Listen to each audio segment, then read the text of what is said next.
Hello students, my name is Preeti. आज हम class 12 physics में चैप्टर नंबर 3 का लेक्चर नंबर 10 करने जा रहे हैं। इस लेक्चर में मुझे आज जो टॉपिक कवर करना है वो व्हीटस्टोन ब्रिज। व्हीटस्टोन ब्रिज, ये क्या होता है? Wheatstone bridge actually it is the arrangement of 4 resistors, जिसमें एक रेजिस्टेंस आपका अननोन रहता है, ठीक है, और आप बाकी सारे रेजिस्टेंस के हेल्प लेकर के आप इस रेजिस्टेंस को फाइंड आउट करते हैं, ठीक है। तो इसका सबसे पहले हम लिख लेते हैं कि क्या होता है ये। It is the arrangement of 4 resistance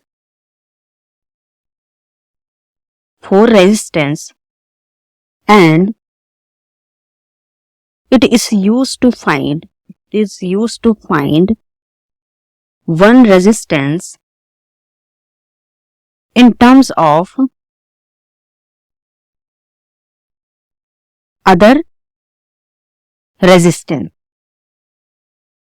3 resistance, ठीक है। और बहुत ही एक्यूरेटली ये डिवाइस मेजर करती है, ठीक है, रेजिस्टेंस एक्यूरेटली एंड क्विकली।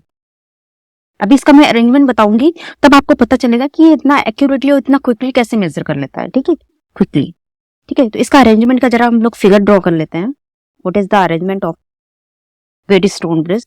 ये आपका एक रेजिस्टेंस है, ठीक है, here is the second resistance, ठीक है, यहाँ आपका ये थर्ड रेजिस्टेंस है, ये आपका फोर्थ रेजिस्टेंस है, ठीक है। ये आपका है P, इस रेजिस्टेंस का नाम PQRS, ये आपका अननोन है, ठीक है। और इसके अक्रॉस एक पोटेंशियल मैंने लगा रखा है, एक बैटरी लगा रखी है मैंने यहाँ पे, दिस इज EMF, और इसके अक्रॉस मैंने एक गैल्वेनोमीटर लगा रखा है, ठीक है। अब इसके पॉइंट्स को नेम दे देते हैं। A, ये AB, C, D, ठीक है। तो ये इसका अरेंजमेंट होता है। इसमें क्या होता है कि जैसे आपके पास अगर व्हीटस्टोन ब्रिज है, ठीक है, इसमें आपके पास 4 रेजिस्टेंस होते हैं, इसमें से किसी एक की वैल्यू आपको फाइंड आउट करनी होती है, ठीक है। तो हम इसकी वैल्यू को फाइंड आउट कैसे करते हैं?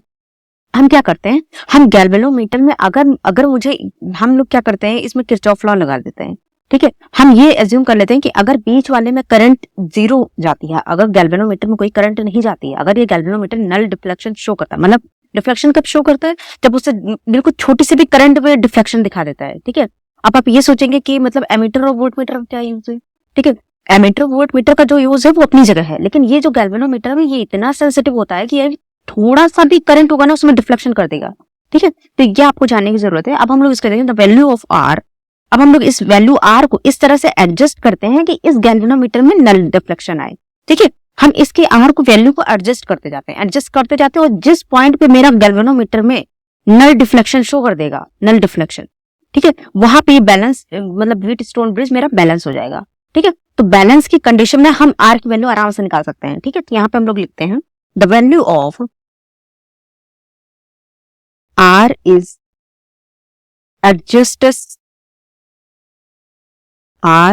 adjusted such that no current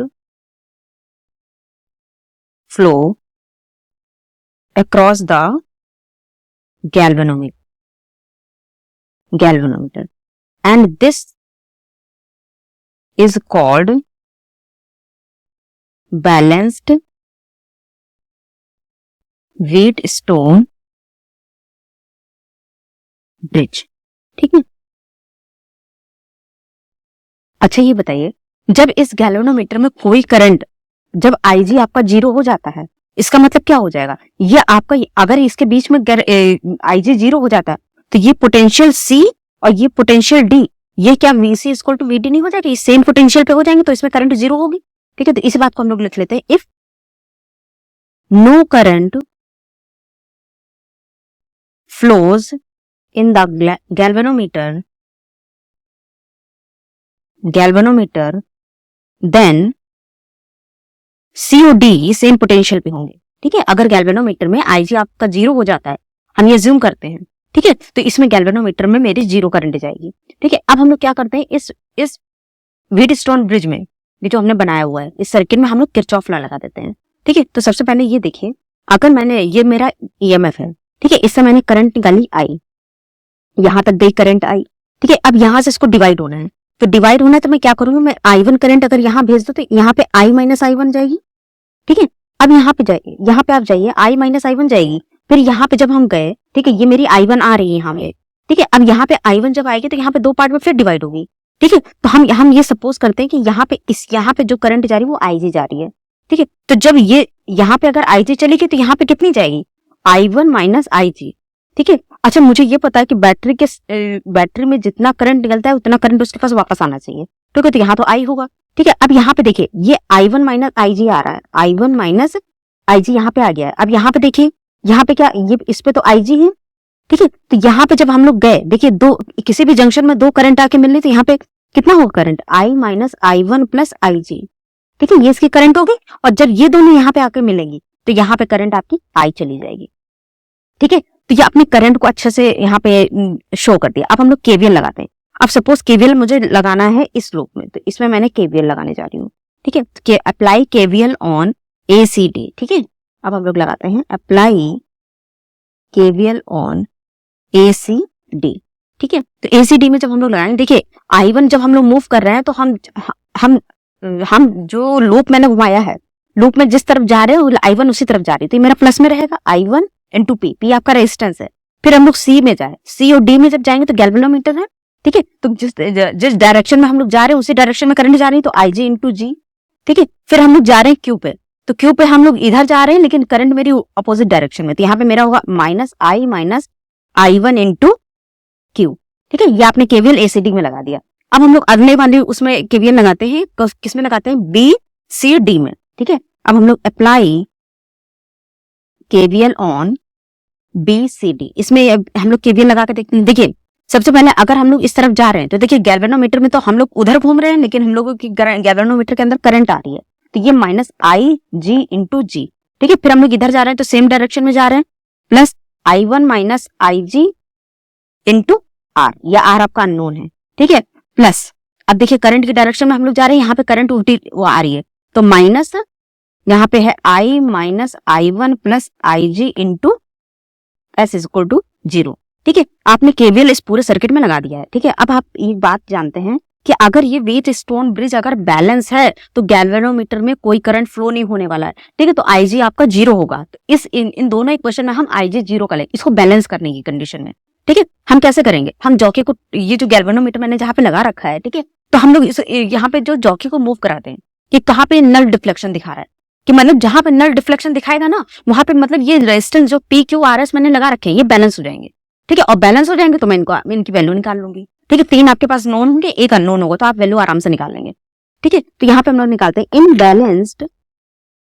in balance condition when galvanometer shows null deflection, तो IG क्या हो जाएगा मेरा, अगर IG 0 होगा तो आप इन सारी इक्वेशन में IG को 0 पुट कर सकते हैं। ठीक है, तो पहली इक्वेशन मेरे पास क्या है, यहाँ पे देखिए ये टर्म आपका हो जाएगा 0, और यहाँ पे देखिए ये IG और R, ये वाला टर्म आपका 0 होगा, और ये वाला IGS 0 हो जाएगा। ठीक है, और तो कहीं IG ये भी आपका 0 हो जाएगा। ठीक है, IG क्योंकि 0 हो रहा है। ठीक है, तो अब यहाँ पे देखिए I1 into P is equal to I minus I1 into Q। ठीक है, एक तो ये क्वेश्चन आ गई फर्स्ट वाली। ठीक है, दूसरे वाले में देखिए इसमें क्या होगा, मेरा ये है, देखिए कि मेरी फर्स्ट इक्वेशन थी, सेकंड इक्वेशन, ये तो मेरा 0 हो जाएगा, तो मेरा सेकंड में आएगा I1 into R is equal to, ये हमारा उधर चला जाएगा। देखिए ये टर्म 0 हो जाएगा, तो ये मेरा जब उधर जाएगा I minus I1 into S, I minus I1 into S, ये आपकी सेकंड इक्वेशन है। अब क्या करेंगे, हम दोनों इक्वेशन को जब डिवाइड कर देंगे, ठीक है, on dividing first and second. ठीक है, फर्स्ट एंड सेकंड जब हम लोग डिवाइड कर देंगे तो P by R is equal to Q by S। ठीक है, जब ये बैलेंस हो जाएगा, ठीक है, तो ये मेरा इस तरह से आ जाएगा। तो this is the balanced condition of Wheatstone bridge. यहाँ पे हम लोग लिख सकते हैं P by R is equal to Q by S। This is the balanced condition of Wheatstone bridge. ठीक है, तो यहाँ पे आप लोग देखिए इसमें KVL लगाना बहुत आसान था। ठीक है, अभी क्वेश्चन हम लोग कर लेते हैं, इससे थोड़ा सा प्रैक्टिस हो जाएगी इनकी। ठीक है, यहाँ पे देखिए एक रेजिस्टेंस आपका ये लगा हुआ है, ठीक है, ये बीच में आपने गैल्वेनोमीटर लगा रखा है, ठीक है, यहाँ पे आपका 10 ओम का एक रेजिस्टेंस लगा हुआ है, यहाँ पे एक आपका 20 ओम का रेजिस्टेंस लगा हुआ है, यहाँ पे आर अननोन है आपका, ये आर आपको निकालना है, ठीक है, यहाँ पे आपका 4 ओम का लगा हुआ है, ये 10 ओम का लगा हुआ है, यहाँ पे 20 ओम का लगा हुआ है, इसके अक्रॉस एक बैटरी लगी हुई है, ठीक। अब आपको यहाँ पे केवीएल लगाने की कोई जरूरत नहीं है, ठीक है। अब इसमें ये बता रहा है, पहले आप क्वेश्चन पढ़ेंगे, find the value of R if galvanometer shows null deflection। देखिए, अगर इस गैल्वेनोमीटर में नल डिफ्लेक्शन है, ठीक है, अगर इसमें नल डिफ्लेक्शन है तो यहाँ पे IG आपका 0 हो जाएगा।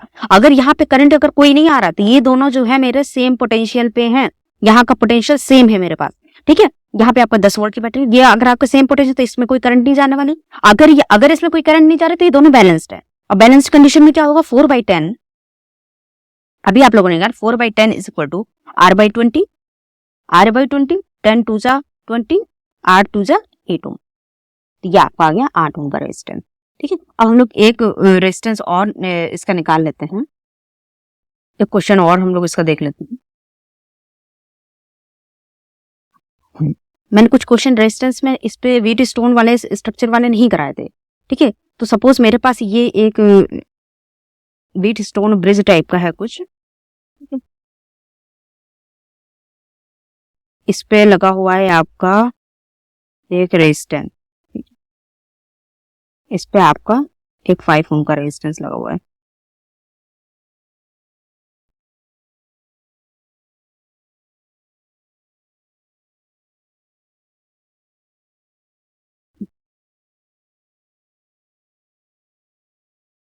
ये आपका A B, यहाँ 4 ओम, ये आपका 5 ओम, 2 ओम और 8 ओम एंड 4 ओम। अच्छा ये देखें, ये क्या व्हीट स्टोन ब्रिज के टाइम का लग रहा है, क्योंकि 4/2 इज इक्वल टू 8/4। देखिए 4 2 जा 8, 2 2 जा 4, ये बैलेंस्ड है, इसका मतलब ये व्हीट स्टोन ब्रिज है, इसका मतलब बीच वाले में ये हमारी करंट होगी 0, ठीक है, व्हीट स्टोन ब्रिज, ठीक है, इसमें अगर कोई करंट नहीं जाएगा, ठीक है। तो अगर मुझे RAB निकालना है, ठीक है, RAB मुझे निकालना है तो कैसे निकालूंगी, मेरा इस पे ये इसको तो मैं काट दूंगी, ठीक है, ये इसमें कोई करंट नहीं जा रही तो इसको मैं हटा दूंगी, ठीक है, इसका कोई मतलब नहीं, ये दोनों सेम पोटेंशियल पे हैं। तो हमारा यहाँ पे देखिए ये पॉइंट A है, और यहाँ पे ये दोनों मेरे जो रेजिस्टेंस होंगे ये होंगे मेरे सीरीज में। अब आप इसका जो है निकाल सकते हैं, यहाँ पे ऊपर मेरा क्या 4 ओम, 8 ओम, 2 ओम, 4 ओम, ठीक है। तो ये दोनों कैसे हो जाएंगे, इनका जो इक्विवेलेंट हो जाएगा मेरा, ये हो जाएंगे मेरे 12 ओम के, ये मेरा हो जाएगा 6 ओम का, ये दोनों अब मेरे पैरेलल में हैं। अब इनका मैं इक्विवेलेंट निकाल लूंगी, RAB is equal to, RAB क्या हो जाएगा 12 इंटू 6 अपॉन 12 प्लस 6, मैं डायरेक्टली कर रही हूँ 72 अपॉन, तो ये मेरा RAB जो इक्विवेलेंट आ जाएगा मेरा 4 ओम का रेजिस्टेंस आ जाएगा, ठीक है। तो this is the answer of that problem. अब हम लोग एक बात कर लेते हैं sensitivity of wheat stone bridge, ठीक है, इसकी सेंसिटिविटी क्या होती है, ठीक है। तो अब Wheatstone bridge is said to be sensitive if for very small change in current. मैंने आपको क्या बताया, इसमें थोड़ा सा भी पोटेंशियल अगर इसको मिलेगी, करंट थोड़ी सी भी मिलेगी, डिफ्लेक्शन शो कर देगा, ठीक है, ये इतना सेंसिटिव होता है, ठीक है। लेकिन इससे कंडीशन हो, सबसे ज्यादा सेंसिटिव ये कब होगा, इसके बारे में बात करते हैं। तो सबसे पहले हम लोग बात करते हैं इसमें sensitivity of wheat stone bridge. Sensitivity of wheat stone bridge, ठीक है। तो हम पहले व्हीट स्टोन ब्रिज बना लेते हैं यहाँ पे, इसके बीच में गैल्वेनोमीटर लगा है, ये आपका P Q R, ये आपका अननोन है, ठीक है, ये आपका S है, इसके अक्रॉस एक बैटरी लगी हुई है, ठीक है। तो इस सेंसिटिविटी के बारे में क्या कहता है, ठीक है। A Wheatstone bridge is said to be sensitive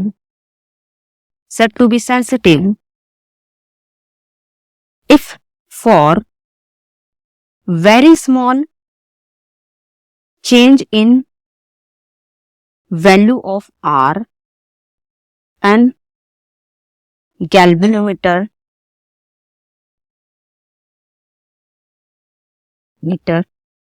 shows large deflection. ठीक है, आप रेजिस्टेंस की वैल्यू में थोड़ा सा भी चेंज करेंगे ना, गैल्वेनोमीटर पे डिफ्लेक्शन आ जाएगा। ठीक है, तो सबसे पहले तो ये चीज आप पॉइंट लिख लीजिए, अ व्हीट स्टोन, और इसको बनाया कैसे जाता, a Wheatstone can be made sensitive when value of resistance in all arm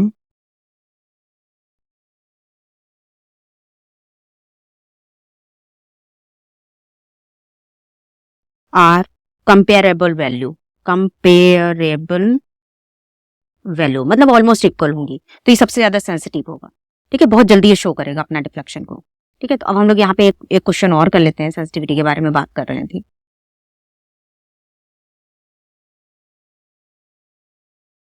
the question is,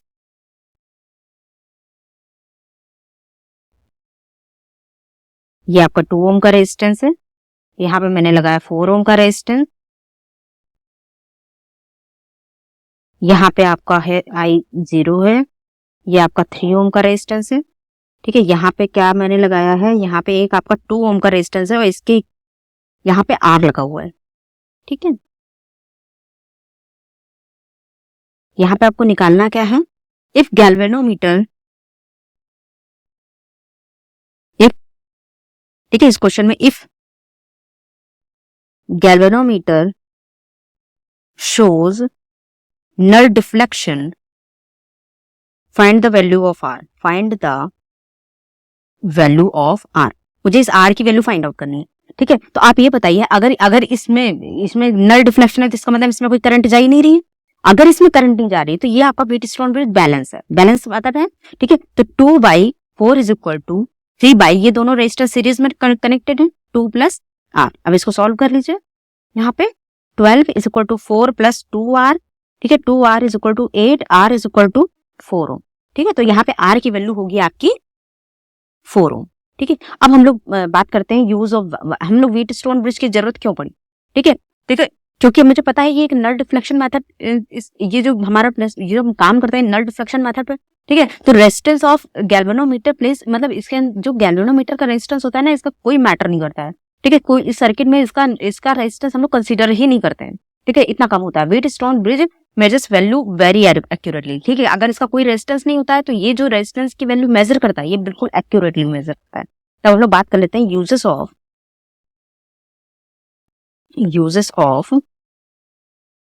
Wheatstone. सबसे पहला यूज क्या है, it is based on null deflection method, hence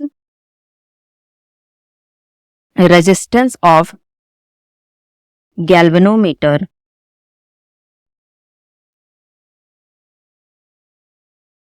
has no significance in the circuit, that is Wheatstone bridge measures value very accurately। ठीक है, तो आपको इसको पता चल गया कि ये नल डिफ्लेक्शन मेथड पे काम करता है। ठीक है, अब एक आध क्वेश्चन हम लोग इसमें देख लेते हैं। एक क्वेश्चन मैंने आपको कराया था रेजिस्टेंस में। ठीक है, वो उसको एक्चुअली वो सर्किट ऐसा था कि आप उसको समझ नहीं पाएंगे, थोड़ा सा कॉम्प्लिकेटेड है, बट उसको एक बार आप सर्किट को रीड्रॉ करेंगे, जब आप दोबारा उसको बनाएंगे तो आप इसको समझ जाएंगे। ठीक है, ये आपका रेजिस्टेंस है 1 ओम का। ठीक है, फिर उसके बाद यहाँ पे एक रेजिस्टेंस और लगा हुआ है, ये आपका 5 ओम का है। ये फिर एक रेजिस्टेंस लगा हुआ है, ये 4 ओम का रेजिस्टेंस है। ठीक है, अब ये क्या कर रहे हैं, इसको एक बैटरी से कनेक्ट कर रहे हैं, दिस यू है। अब हम लोग क्या करते हैं, यहाँ से हम लोग एक 2 ओम का रेजिस्टेंस लगाते हैं और यहाँ पे कनेक्ट कर देते हैं, और यहाँ पे क्या करते हैं, यहाँ पे एक रेजिस्टेंस लगाते हैं 2 ओम का और यहाँ पे कनेक्ट करते हैं 2 ओम का। ठीक है, ये दोनों 2 ओम के। अब ये देखिए, अगर यहाँ ये हायर पोटेंशियल है तो इसको मैं V मान लूं, अगर ये लोअर पोटेंशियल है इसको मैं 0 मान लूं। ठीक है, तो अगर ये 0 है, ठीक है, अब देखिए अगर ये 0 है तो यहाँ से जब मैं ऊपर जाऊं, देखिए रेजिस्टेंस पड़ रहा है तो यहाँ पे मेरी वैल्यू चेंज हो जाएगी, यहाँ से जा रही है मेरी रेजिस्टेंस की वैल्यू चेंज होती है। देखिए ये एक्स और वाई दोनों, मेरे पास 4 पोटेंशियल आ गए। अब हम इनको जब अरेंज करेंगे, इसमें क्या करना है, find the equivalent resistance between A and B, equivalent मुझे निकालना है। ठीक है, तो हम क्या करेंगे, इसको अरेंज कर लेंगे। ठीक है, वी एक्स वाई और 0। ठीक है, वी और वाई के बीच में जो रेजिस्टेंस लगा हुआ उसको लगा लेंगे, वी और एक्स के बीच में जो लगा हुआ उसे लगा लेंगे, एक्स और 0 के बीच में जो लगा हुआ उसे लगा लेंगे, और वाई और 0 के बीच में। तो वी और एक्स के बीच में क्या लगा हुआ है, 1 ओम का लगा हुआ है। ठीक है, वी और एक्स के बीच में एक और लगा हुआ है। ठीक है, वी और एक्स के बीच में ये लगा हुआ है, वी और एक्स के बीच में, वी और वाई के बीच में आपका कौन सा लगा हुआ है, 2 ओम का लगा हुआ है। ठीक है, एक्स और 0 के बीच में आपको कौन सा लगा हुआ है, यहाँ पे एक्स और 0 के बीच में 2 ओम का लगा हुआ है, और यहाँ पे वाई और 0 के बीच में कौन सा लगा हुआ है, 4 ओम का लगा हुआ है। ठीक है, ये देखिए यहाँ बीच में आपका कौन सा लगा हुआ है, 5 ओम का रेजिस्टेंस। ठीक है, तो आप ये देखिए, ये जो 5 ओम का रेजिस्टेंस है, अगर ये बैलेंस्ड कंडीशन में है तो इसके अंदर कोई ये जो 5 ओम का रेजिस्टेंस है इसकी कोई सिग्निफिकेंस नहीं है, क्योंकि सेम पोटेंशियल पे है। ठीक है, ये देखिए 1/2 इज इक्वल टू 2/4। ठीक है, 1/2 ये बैलेंस्ड है। अगर बैलेंस्ड है तो इसके अंदर कोई करंट नहीं जाने वाली, अगर ये करंट नहीं जाएगी तो इसके रेजिस्टेंस का कोई मतलब नहीं है, इसको आप शॉर्ट कर सकते हैं। ठीक है, तो अब हम इसका अगर इक्विवेलेंट निकालेंगे, ठीक है, तो ये दोनों ऊपर मेरी सीरीज में है। अब मुझे क्या निकालना है, आर ए बी आपको निकालना है। तो ये देखिए ये ऊपर वाले आपके सीरीज में है। ठीक है, तो 1 और 2 ओम। ठीक है, इसको जब आप बनाएंगे तो दोबारा 1 ओम 2 ओम 2 ओम 4 ओम। ठीक है, 1 ओम 2 ओम 2 ओम 4 ओम। ठीक है, ये आपका हो जाएगा 3 ओम और ये आपका हो जाएगा 6 ओम। अगर आर ए बी आपको निकालना है तो 3 × 6/9, 6 + 3 = 9, 18/9 here is 2 ओम। तो आर ए बी की वैल्यू जो आपने निकाली वो 2 ओम। ठीक है, आपको देखना पड़ेगा, अगर आपको सर्किट को रिड्यूस करना आता है, ठीक है, तो आपको आगे क्विज में कोई दिक्कत नहीं आने वाली है। ठीक है, आप सर्किट रिड्यूस कर लेंगे, आप इसकी वैल्यूज को आराम से फाइंड आउट कर लेंगे। अब हम लोग अगला जो मेरा टॉपिक है वो है मेरा मीटर ब्रिज। ठीक है, तो मीटर ब्रिज में हम लोग जरा स्विच करते हैं, मीटर ब्रिज में मुझे क्या क्या स्टार्ट करना है। ठीक है, तो next topic is metre bridge.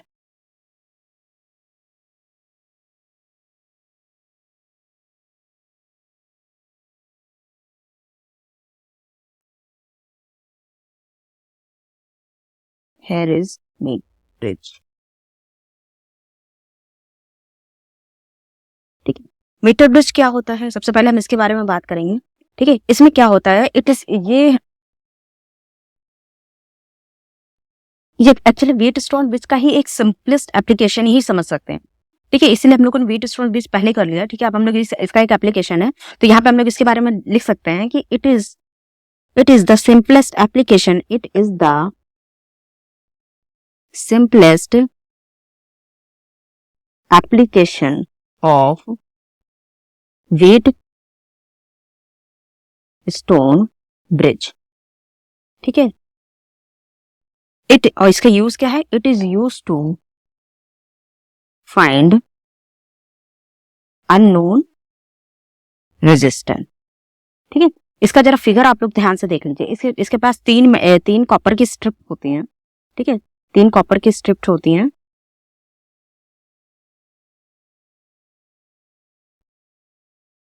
ये एल शेप की है। ठीक है, इसके बीच में एक लगा होता है, ये स्ट्रिप लगी हुई है। ठीक है, इसके अक्रॉस आपका एक वायर बना हुआ है, ये इस वायर की जो लेंथ है 1 मीटर की है, और ये बना किसका होता है, नाइक्रोम एंड मैंगनीज। ये क्यों लेते हैं अभी हम आपके बारे में बात करेंगे। ठीक है, ये आपकी थिक कॉपर स्ट्रिप है, इसके क्रॉस मैंने एक बैटरी लगा रखी है, यहाँ पे एक की लगा रखी है। ठीक है, और यहाँ पे रेजिस्टेंस बॉक्स है, और इसके अक्रॉस आपको ये रेजिस्टेंस आपको इसका निकालना है। ठीक है, इसका रेजिस्टेंस आपको निकालना है, दिस इज अननोन। ये आपका रेजिस्टेंस बॉक्स है, और ये जो लेंथ है, ठीक है, इसकी जो टोटल लेंथ है 1 मीटर। ठीक है, और यहां से बीच से एक गैल्वेनोमीटर कनेक्ट है, और इसके साथ एक जॉकी है। ठीक है, ये जॉकी है, और ये वायर की लेंथ पे हम लोग टच करा के इसको देखते हैं। इसको हम लोग कह सकते हैं मूवेबल जॉकी, ये मूवेबल जॉकी है, ठीक है। और ये आपका गैल्वेनोमीटर, ये आपका गैल्वेनोमीटर है, ये आपकी बैटरी है, ये की है आपकी, ये नॉन रेजिस्टेंस है, ये इसका पूरा कंस्ट्रक्शन है, ठीक है। और ये जो वायर आपकी बनी होती है मैंगनीन और क्रोम की बनी होती है, नाइक्रोम, मैंगनीन और नाइक्रोम की बनी होती है, ठीक है। तो अच्छा ये बताइए, इसको मीटर ब्रिज क्यों बोलते हैं? क्योंकि इसके जो वायर की लेंथ है इसकी 1 मीटर, ठीक है। तो हम लोग यहाँ पे लिख सकते हैं why it is called metre bridge because of wire length 1 metre, इसके वायर की लेंथ 1 मीटर है। अब हम लोग क्या करते हैं, अच्छा नेक्स्ट क्वेश्चन इसका क्या है कि why nichrome and manganin wire are used, क्योंकि इनकी जो रेजिस्टिविटी है, low temperature coefficient of resistivity, ठीक है। मतलब इसका मतलब क्या होता है, वाई, पहले हम लोग लिख लेते हैं why nichrome and manganin wire used, इसका क्यों यूज होता है, ठीक है। क्योंकि इन वायर के जो है टेम्परेचर कोफिशिएंट ऑफ रेजिस्टिविटी ये बहुत ही कम होती है। मतलब अगर मतलब हम लोगों ने इसको इसलिए चूज किया, मतलब ये एलॉय हम लोगों ने इसलिए यूज किया कि जैसे जैसे देखिए इसमें जैसे करंट फ्लो करेगी ना, जैसे इस बैटरी से करंट इसमें जाएगी, ठीक है, तो ये हीट होगा तो इसके अंदर कोई रेजिस्टेंस डेवलप ना हो जाए, इसका अपना कोई रेजिस्टेंस नहीं होना चाहिए, इसलिए हम लोगों ने एक एलॉय यूज कर लिया है नाइक्रोम में, ठीक है। तो यहाँ पे हम लोग लिख सकते हैं इसके आंसर में the wire are used due to low temperature coefficient of resistivity, ठीक है। अब इसका ये बताइए कि इसमें कॉपर की स्ट्रिप्स क्यों यूज कर सकते हैं, ठीक है। हमने थिक कॉपर की स्ट्रिप क्यों यूज की है, उसका मैंने एरिया क्यों बढ़ा दिया कॉपर स्ट्रिप का, क्योंकि एरिया अगर उसका बढ़ जाएगा तो उसका रेजिस्टेंस कम हो जाएगा, क्योंकि मुझे आर का डिपेंडेंस पता है ना, R is equal to rho L by A. अगर मैं एरिया बढ़ा दूंगी तो लेंथ कम, इसका रेजिस्टेंस कम हो जाएगा, मुझे रेजिस्टेंस कम रखना है, क्योंकि मुझे इसकी एक्यूरेटली इसका जो एस मैं निकालने जा रही हूँ अननोन वैल्यू, ये बिल्कुल एक्यूरेटली मेजर कर पाऊँ, ठीक है। इसलिए मैंने इसकी कॉपर की जो स्ट्रिप्स हैं इनको थिक कर दिया है ताकि इनका अपना कोई रेजिस्टेंस ना हो, ठीक है। तो यहाँ पे हम लोग लिख सकते हैं why thick copper strips are use, why thick copper strips are used due to low resistance, ठीक है। तो हमने जो कॉपर की स्ट्रिप हम लोगों ने जहां पे यूज की, हम लोगों ने मोटी इसीलिए यूज की क्योंकि जो है इनका अपना कोई रेजिस्टेंस नहीं होना चाहिए। अब थोड़ा बहुत हम लोग इसकी वर्किंग के बारे में देख लेते हैं, क्या है इसकी वर्किंग, किस तरह से काम करता है ये, ठीक है। तो by taking a suitable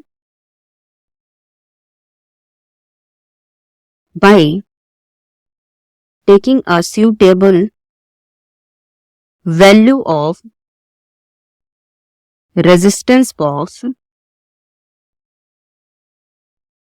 a jockey is moved on the wire till galvanometer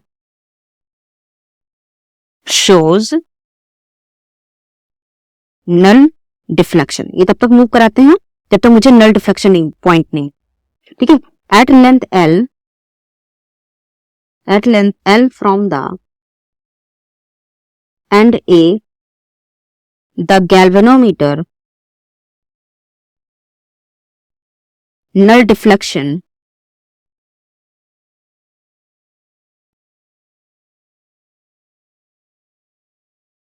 hence L is called balanced length of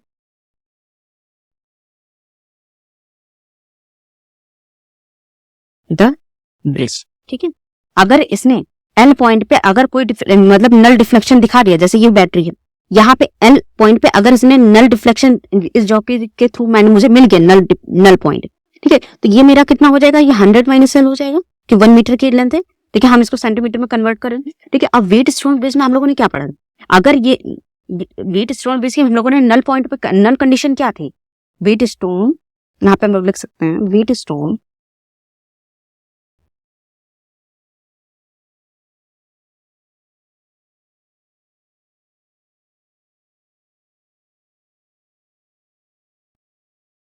shows null deflection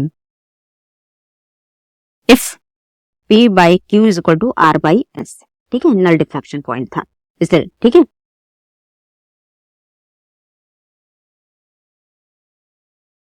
अच्छा ये देखें,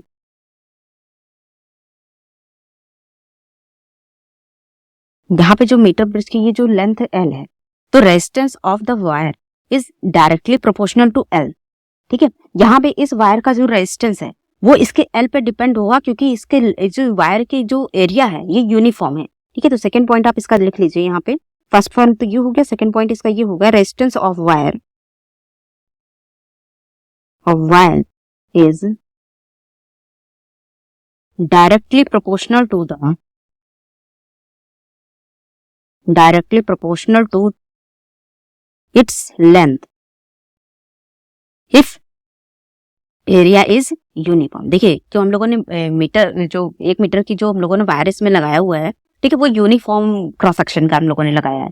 ठीक है, अब क्यों हम लोगों ने अगर मैंने इसको देखिए R is equal to rho L by A से, देखिए अगर मैंने इसको यूनिफॉर्म कर दिया तो ये कांस्टेंट हो गया, और रेजिस्टिविटी तो वैसे भी कांस्टेंट होती, तो ये रेजिस्टेंस मेरा कैसे डिपेंड कर रहा है, सिर्फ L पे डिपेंड कर रहा है। ठीक है, अब यहाँ पे हम लोग व्हीट स्टोन ब्रिज वाली कंडीशन आराम से लगा सकते हैं। ठीक है, तो हम लोग यहाँ पे देख सकते हैं एट बैलेंस कंडीशन, जब मुझे नल पॉइंट मिल चुका है L पॉइंट, ठीक है, तो at balance condition P by Q is equal to R by S हो जाएगा। ये तो मुझे पता है व्हीट स्टोन ब्रिज की कंडीशन, क्योंकि मेरा P is proportional to L। ठीक है, मैंने जब नल पॉइंट निकाला तो P is proportional to L और Q is proportional to 100 minus L।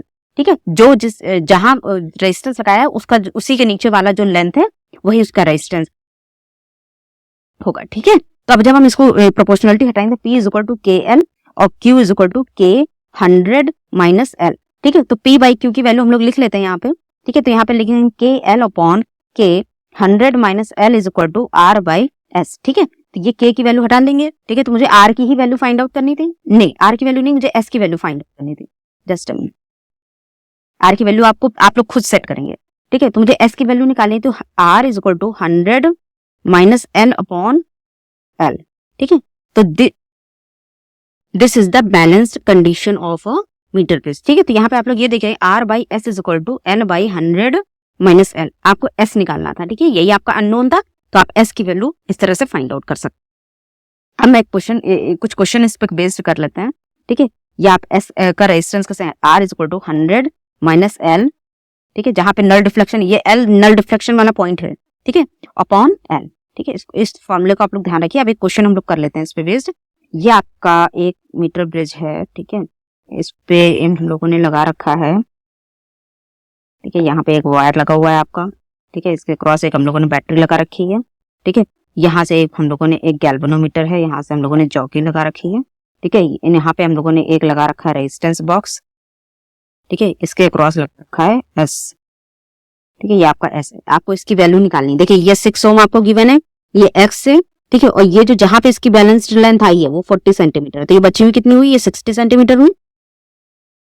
ठीक है, तो आपको ये निकालनी है X की वैल्यू। ठीक है, तो आप लोग जब इसकी वैल्यू को निकालेंगे तो कैसे निकालेंगे, तो मुझे पता है कि बैलेंस कंडीशन में है। ठीक है, तो P is proportional to L। ठीक है, तो मुझे ये पता था P by Q, P by Q। ठीक है, तो 6 by X is equal to 40 by 60, ये 0 X इज इक्वल टू, तो ये आ जाएगा X इज इक्वल टू 9 हो।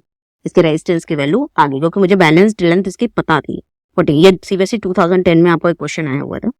ठीक है, अब हम लोग निकालते हैं कि हाँ, एक क्वेश्चन और है, ये भी बहुत अच्छा क्वेश्चन है। इसमें क्या किया है इन लोगों ने, ये आपका कॉपर स्ट्रिप है। ठीक है,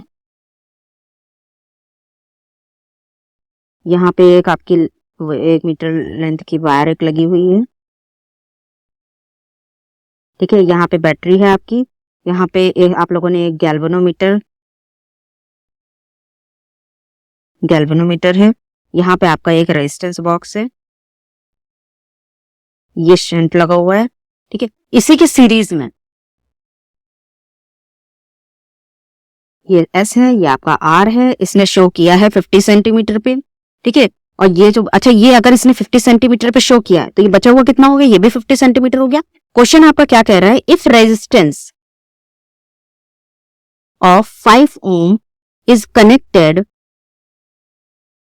in series with S. The balance length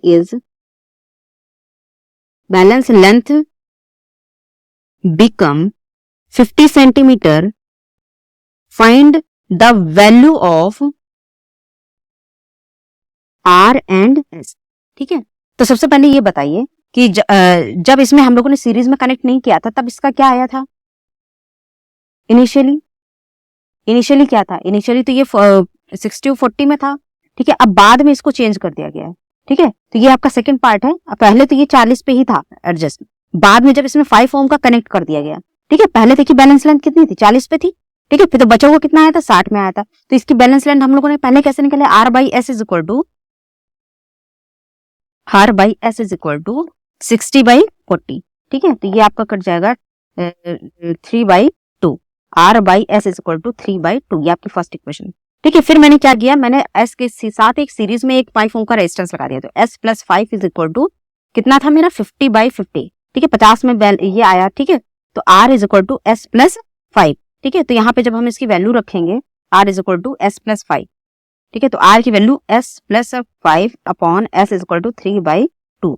तो 3S is equal to 2S plus 10। ठीक है, तो S is equal to 10 ओम। ठीक है, और R की वैल्यू क्या आ जाएगी आपकी? R की वैल्यू आ जाएगी S plus 5, तो ये आपका हो जाएगा 15 ओम। तो R की वैल्यू आ गई 15 ओम। देखिए, पहले जब इसमें हम लोगों ने S के सीरीज में कोई रेजिस्टेंस नहीं लगाया था। ठीक है, तो इसने जो मेजर किया था वो 60 ओम की तरफ, वो 40 सेंटीमीटर पे बैलेंस थी लेंथ। ठीक है, लेकिन जब मैंने इसको जो है 5 ओम का रेजिस्टेंस लगा दिया तो इसकी बैलेंसिंग लेंथ 50 सेंटीमीटर हो गई। पहले 40 थी, अब 50 हो गई। ठीक है, तो 50 होने के बाद ये जो मैंने S की वैल्यू है, इसकी S की वैल्यू निकालनी थी और R की वैल्यू निकालनी थी। ठीक है, तो इसमें आप लोगों ने दोनों फाइंड कर लिए। ठीक है, अब हम क्या करते हैं कि ये क्वेश्चन इसको थोड़ा सा और कर लेते हैं। अगर हम ये जो हम लोगों ने S लगाया हुआ है अननोन रेजिस्टेंस, इसके साथ पैरेलल में कुछ कनेक्ट कर देते हैं। ठीक है, तब क्या होगा? तो एक क्वेश्चन हम लोग आज तक बेस्ड कर लेते हैं कि अगर मैं पैरेलल में लगा दूं तो क्या होगा। ठीक है, व्हाट इज, ये आपकी कॉपर स्ट्रिप है।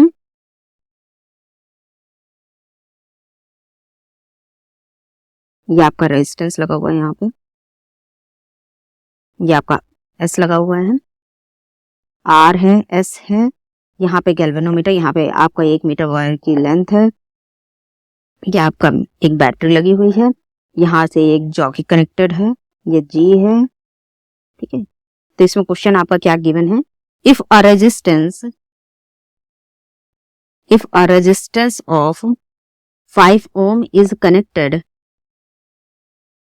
in parallel with S, the balancing length become 5 centimetre. Find R and S। देखिए, पहले क्या था? ठीक है, resistance 5 ohm is connected in इसमें। ठीक है, तो ये कितना हुआ इसने? पहले था इसका 40। ठीक है, जब इसके साथ कुछ भी कनेक्ट नहीं, जब इसके साथ कोई पैरेलल में मैंने कुछ नहीं लगाया। ठीक है, पहले था इसका 40, तो बचा हुआ कितना हो गया? बचा हुआ मेरा 60 हो गया। तो पहली वाली इक्वेशन हम लोग बना लेते हैं। ठीक है, R by S is equal to 40/60। ठीक है, तो ये आपका कट जाएगा 2/3। R by S is equal to 2/3। ठीक है, ये आपकी फर्स्ट इक्वेशन। अब देखिए, अब इन्होंने क्या किया? 5 ओम का रेजिस्टेंस यहाँ पे 5 ओम का लगाया पैरेलल में। ठीक है, तो इसका इक्विवेलेंट अब जब आप निकालेंगे S इक्विवेलेंट, तो क्या हो जाएगा? 5S upon S plus 5। ठीक है, तो R by S क्या हो जाएगा? R by S आपका क्या है? निकाला आपने 5S अपॉन S प्लस 5। तब इसकी बैलेंसिंग लेंथ कितनी आई? 50 आई,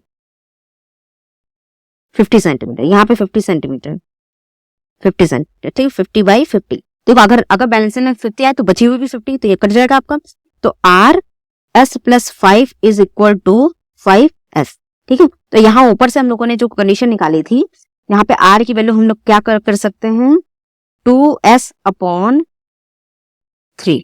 ठीक है, S plus 5 is equal to 5S। ठीक है, तो यहाँ पे हो जाएगा 2S square upon 3 plus 10S upon 3 is equal to 5S। देखिए, एक S तो कट जाएगा। 2S/3 is equal to 10/3 plus 10/3 is equal to 5। ठीक है, तो यहाँ पे जाएगा 2s/3 is equal to 5 minus 10/3। ठीक है, तो 10 ये हो जाएगा मेरा, just minute, 15 minus 10/3 is equal to 2s/3। 3 will be cancel out. ठीक है, तो यहाँ पे s की वैल्यू आ जाएगी 5/2। ठीक है, r की वैल्यू क्या आ जाएगी, तो हम लोगों ने ये देखा r/s is equal to 2/3, r/s is equal to 2/3। तो s की वैल्यू आपकी क्या आई है, 5/2 into 2/3, 2 will be cancel out, 5/3। तो r की वैल्यू आ जाएगी आपकी 5/3। ठीक है, तो ये हुए मेरे मीटर बेस के बेस्ड न्यूमेरिकल। ठीक है, अब आप इसमें आप लोग प्रैक्टिस कर सकते हैं जितने भी क्वेश्चन आपको मिल जाए पिछले साल के। मैंने तो 2-3 क्वेश्चन सीबीएसई बोर्ड में जो आ चुके हैं वो मैंने करवा चुकी हूँ। ठीक है, अब आप लोग घर में प्रैक्टिस कर सकते हैं, आप कॉन्सेप्ट अच्छे से क्लियर है। ठीक है, जितने भी क्वेश्चन इसके बन सकते थे तो वो सब मैंने करा दिए हैं। जितने भी क्वेश्चन प्रीवियसली सीबीएसई एग्जाम में पूछ लिए गए हैं वो भी मैंने करा दिए हैं। ठीक है, अब आपको इसको प्रिपेयर करना है। ठीक है, इस टॉपिक। ठीक है, तो आज के लिए सिर्फ इतना ही। Thank you.